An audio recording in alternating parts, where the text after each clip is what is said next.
श्री सुखद देव कहते हैं, राजन परीक्षित, एक बार की बात, समस्त ब्रजवासियों को साथ में लेकर के प्रभु जो है तो देवी पूजा करने अंबिका वन में गए। देवी माँ की खूब पूजा करी और सरस्वती नदी में स्नान किया और रात्रि में ही वहां पर विश्राम करने लगे। नंद बाबा दिन भर के थके आ रहे थे, जैसे ही उनको नींद लगी कि एक बड़ा धारी विषधर सर्प आया और नंद बाबा को पैर से पकड़ करके वह अजगर जो है तो खींचने लगा। नंद बाबा चिल्लाए, अरे लाला, इस विषधर सर्प से मेरी रक्षा कर। सभी गोप ग्वाल जो हैं तो अग्नि की जलती हुई लकड़ियां लेकर के दौड़े, लेकिन मारा, लेकिन वह अजगर न छोड़ा। तभी भगवान भागे भागे आए और भगवान ने जैसे ही अपने पाद पद्मों का प्रहार उस अजगर पर किया कि उसका शरीर छूट गया और उसके शरीर से एक दिव्य पुरुष प्रकट हो गया। भगवान ने पूछा, तुम हो कौन? तब वह अपना परिचय देने लगा। अहम विद्याधरः कश्चित् सुदर्शनम् इति श्रुतः श्रेया स्वारूप सम्पाद्य विमानेनाचरं दिशः। प्रभु, अहम विद्याधर, मेरा नाम विद्याधर था। मैं पूर्व जन्म में बड़ा ही सुंदर था। मुझे अपने रूप का इतना अभिमान हुआ कि एक बार एक संत निकल रहे थे, 6 जगह से टेढ़े थे, ठुमक ठुमक करके चल रहे थे। जब महाराज वो निकले तो मैं अपने सखियों संग विहार कर रहा था और जब उनकी चाल को देखा तो मुझे उपहास करने का अवसर मिल गया।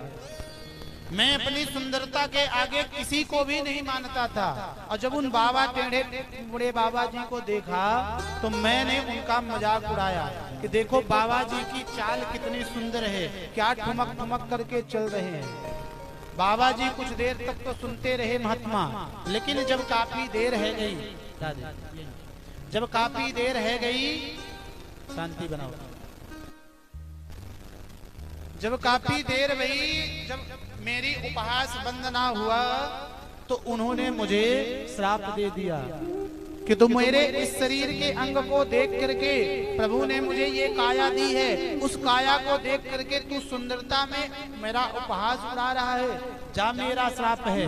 मैं तो 6 जगह से टेढ़ा हूँ, लेकिन जब तक तू टेढ़ा हो करके चलेगा नहीं, तेरे से चलते भी नहीं बनेगा। तुरंत ही अजगर बन गया और कहता है, प्रभु आज आपने कृपा करी, वो संत नहीं भगवंत ही हैं जिनके आज श्राप के कारण आज आपके पाद पद्मों का स्पर्श हुआ और आज मुझे मुक्ति मिल गई।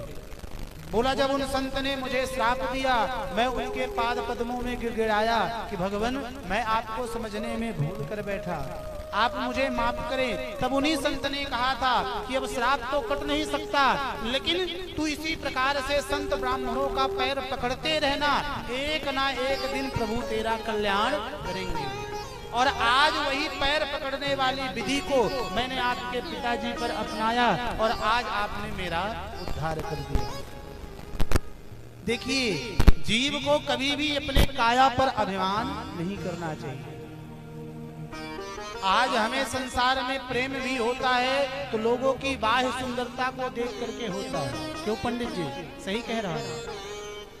पहले के बड़े बुजुर्ग जो हैं तो बेटियों के लिए जब रिश्ता देखने जाते थे तो ये खोज करते थे कि इनका समाज में स्थान कैसा है, इनका पारिवारिक वातावरण कैसा है, इनको लोग जानते कितने हैं, ये किस कुल के हैं, किस खानदान के हैं, किस गोत्र के हैं, भली भांति उसका निर्धारण किया जाता था।